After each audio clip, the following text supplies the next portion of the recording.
Muntu abana akamanyiro naloza nti akumanyi. Someone, there's a comment I read omuntu yangamba kati wobadde ku BBS wadde toyambala mini ogenze yotandise okunama ne mugamba sweet tumanyi takumanyi ondaba bulabi ate kati okumanya onnyo omuntu kikuleetera okumwemanyiiza okwefula nti omumanyi. Kati ekiseera muvyewo akamanyiro mumanyi omuntu ate omuntu akumanyisa byagala omanye. Ojja kujombuza emyaka gyange ugambe I'm 18 owakane nnyo you guys mangu gali n'emyaka 18. So Haffy Powers, a little bit about you tukumanye. Gayo wagudi atakubirako abagwemesti wange simera kyaddankula tamanyi wene. Then the powers I felt as powerful enough in whatever I was doing, but that was after school. It was actually when I joined the Galaxy. Of course, remember in school, abantu basubire mu mixed school. I used to go to mixed schools na ni holiday. Kati ngawuleko ka boyfriend katugeze. Mumagalo gatamanya abi of Haffy Powers tugeze and Bruno. So you're like bro, but something like over Haffy Bruno. I know. No, it's just in relationship. At least like someone go no kulaga to somehow me and him. There's already change out the child wakati wange naye. But anyway, someone asked how does it feel to be Haffy? Already chibuziza on Yasoma. Rasala bidinyali. How does it feel to be Haffy Powers? Okay, it feels good. It comes with a lot of favors. It is a blessing. You said every single way man nsaba musala yange nze nganze nsaba nnyo for favors and blessings from God. Of course with health and protection, but favors and blessings nakyo nkiteekamu because ebintu bingi ebigira kulinnya. It is very hard okulikola naye bw'oba olikoze nga lifuuse eryakabi bw'ofuna favors ezirigirako ng'ozitwala munnaye Mukama Katonda kyaba akuwadde. So it feels good to be happy. Let's talk about the inspiration. Ekyo ekintu ekyakuinspiring n'ogamba nti kati Haffy Powers kanyingire mu media kansoke njiribya abantu mu byamawulire bawulire kyenzitowa byamawulire. Omanyi bwe tuba tusoma when we are in school we are going to agree tusomera bazadde baffe. I know. Tusomera bazadde osobola n'okukola combination because mami yagambye daddy yagambye bingi nnyo bitukola because naye bwe tumala okukola naddala ng'okudenga ku campus then you find yourself. So nze ndi musawo ndi muzaalisa Rogers. I used to listen to KFM okusinga ennyo then on TV era like nga simanyi oba ndikola amawulire. But then when I was working with Dr. Innocent ngakola kwa mnyisha nagulawo Galaxy. So we agulawo Galaxy one day mugamba I can do that. Nsobola okukola ku gundi ngandi bamaze okukolawo kebbanga naye nga mpulira kati because we used to hang out with these people the Nimrodis ebiseera ebyo baprim naye bakola ninga bisobola ninga siri sure kati doctor nemulira mudangamba ikono bisobola gwe. So he gave me a chance. Omanyi omuntu omwa chance whether they fail or they pass. The boss no ate ngoli mulungi. So he gave me a chance nengenda ne voicingamu nintandika okukola kino ntandika okukola kati bwe natandika okukola jika nali sisomye mawulire advised me ngende nsomeyeko ku mawulire. So nengenda nengasomako and here the rest is history. I know. I studied with Galaxy when I take a break ngenza okusala then nengenda ko radio foka to mera then yes now I'm here. Kitegeeza mu byonna wali ng'olotambula mu omwali nga mukola ku TV oba tekyalinga mu kirooto ekyo. Kyajja buzalongawo then nengenda beera musawo. Did you practice midwife like but midwifery anywhere like mu kuzaalisa somewhere? Nursing nagenda Jinja n'ensoma nsomera Jinja lwakuba kale saamalako but mu trainings because obusawo buli practical. Musoma bwe mukola musoma bwe practicing and ate bw'obeera mu akatandika nursing musoma bingi. You're literally introducing yourself to the whole course of medicine. Naye ebisinga ebyali lwakwangerawo kati olanga mawulire when nagenda osoma journalism interest yo bako wogiteka but because me I was already on radio era na sa practice focusinga nyonga reporting writing era na focusinga ku presentation ko already kinalinga kwa nene how did it feel of your call yo no bana otujumingira wuliro otya of course when they contacted me nali nina wendi ngero omuntu omuntu atalina mulimu ali mu banga it feels different than nali no mulimu naye it feels different. However, it feels very, very good. Very good, extremely. Or purposeful when someone contacts you. Yeah? Okay, thing is, in the application, with recommendations and all that. Na yet feeling very different.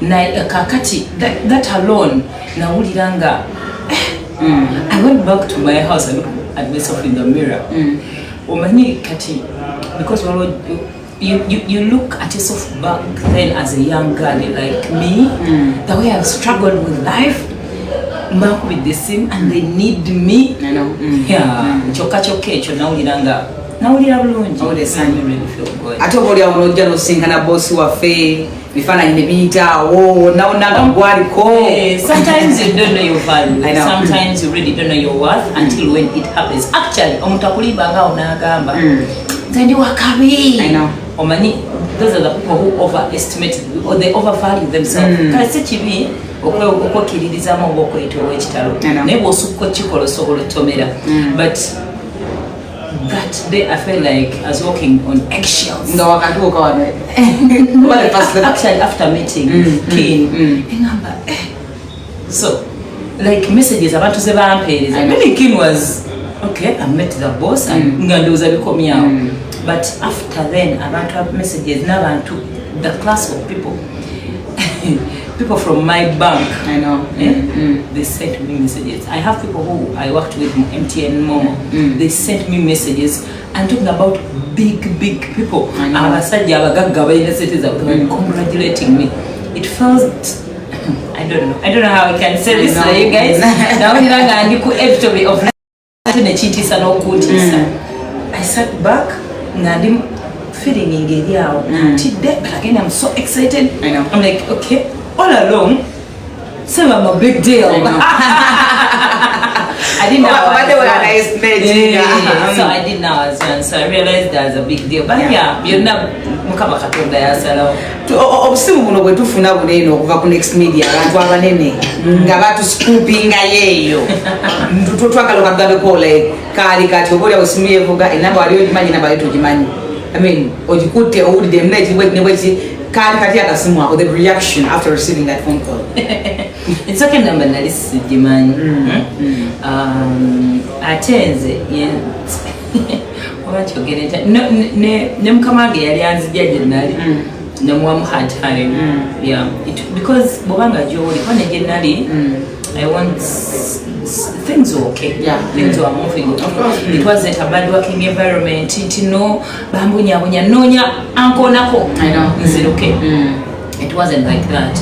So yaita mu bantu abawerako bakwano bange bali eyo nga basatu banjamu olukwe sat me down, they convinced me ne bambulira ebintu bingi nnyo ne bangamba yango joining. I know. Yeah, bichi kale conversation yali so deep that emotional. It wasn't very easy for me to make a decision, but yeah, the phone calls one. Okay. Okay, tuwulireko abantu nga mmwe ababadde mu media ne bamu limelight muneno criticism ebeerawo okuva mu bantu because not everyone will be positive about you. Someone Hajat Madina Nsereko muzira mpindi ogamba otya mukwano kanswenti oli bulungi tap this friend ndaba nga screen mulimu jiva ko mujera bidde obokitegeera muzukulu w'amazige yahenze w'empindi. Anyways, atwine Haffy Powers tumubuuza ebibuuzo nawe oliwaddemu okusindika ekibuuzo kyo Haffy Powers naba nga akiddamu tapping in your screen temugivaako and remember to invite other people for this live esobola okubeera nga eyongera okunyuma okutwaliza awamu. Petwoga criticism abaana they criticize nowulira nga oh my god why did I even join media handling otya ng'omuntu negative energies. It's together, man. I know my worth. Yeah, I know what I can do. Media since I've not just seen media. Yeah, but then you get an hour in Bodrum and number carbon. Facebook, Yagedo Kuja. Malone joining Facebook. I don't know. But by the time I joined Facebook, you have no idea.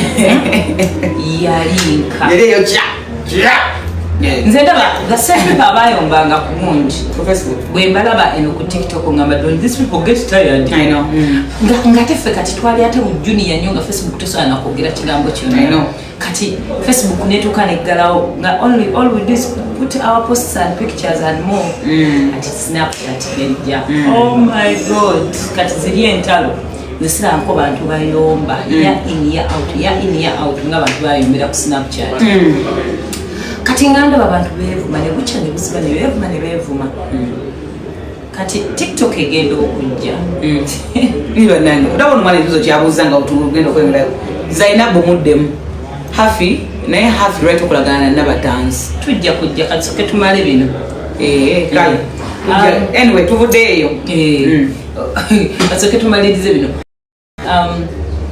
Face ani bade nkunyunya kati TikTok egenda okujja ngentalo tuzirabyeko wadde personally sibiranko involved mu lutalo luna tukola mirimu gyaffe nojja n'okuba olwali n'okola kiyugwa where they are busy you look at people because you see there are better things to do. I know. Yeah.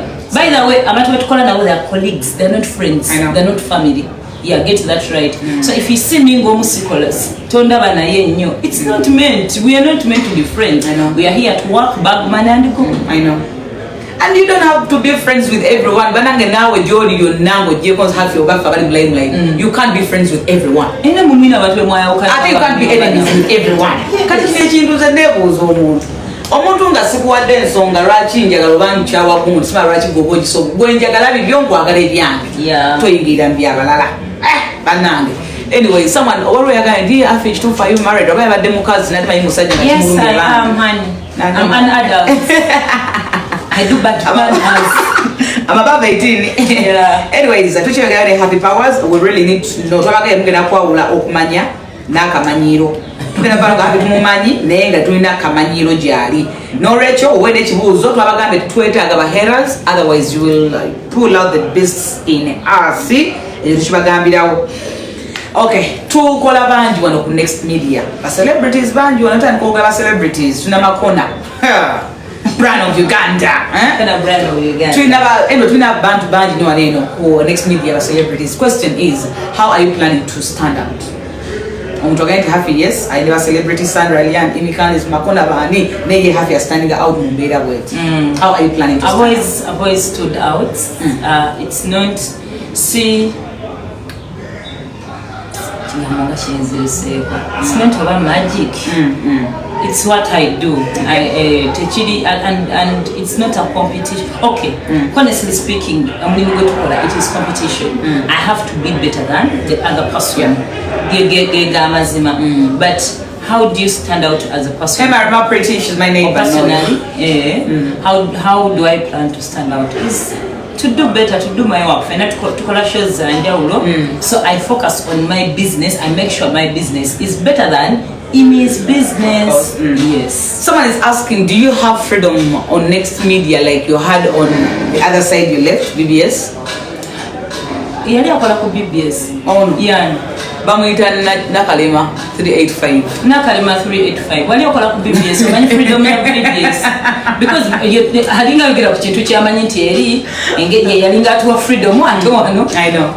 So it is the workplaces waliwo amateeka agafuga BBS waliwo amateeka agafuga next media. So that is it, honey. Okay, if someone told you to describe yourself nga wegeya, take it for wegeya gwe manyi. We're describing in only 3 words. I'm a very kind person. Very kind until when you enter my space. Ndi muntu mukakamu, ndi muntu mulungi, naye kasito yingira space yange. Kale kasito disrespecting oba sigumikiriza nonsense. Okay. I don't entertain nonsense. Okay. Then I am an introvert. But I will do things for other people or my friends. Okay. I am going to go out, but I enjoy my personal space. And I'm a beautiful woman. I know. Am I not? I know, because go. I'm a beautiful woman. Give us one fun fact that your fans don't know. It's a fun fact.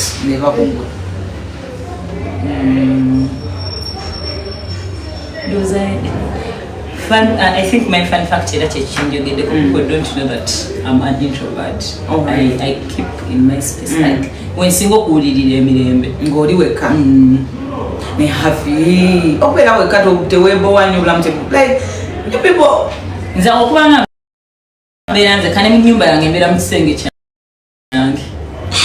people like that space feels over how it feels like the world to you.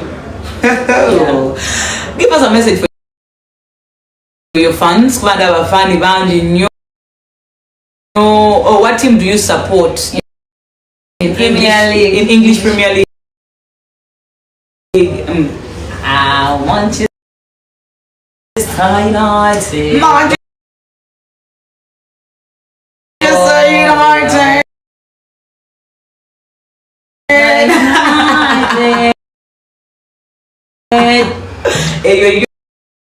United. By the way, in fact, omukazi awagira Manchester United nga loyal. Kitegeeza aba loyal ne mu relationships ne bufumu. Manchester nyiza.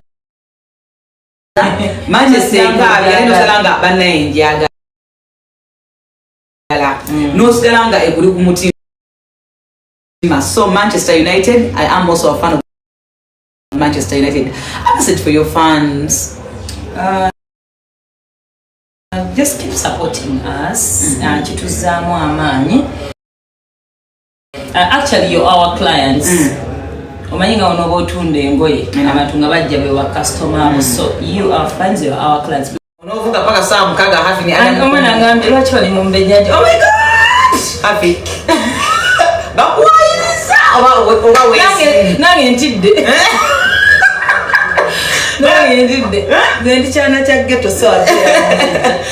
How do you advise a person who wants to join media? Yeah, if there is a chance, please join. But tosubira birungi kujja katikati. Yeah, time some mubamu okutoba. Buli mulimu gubamu okutoba.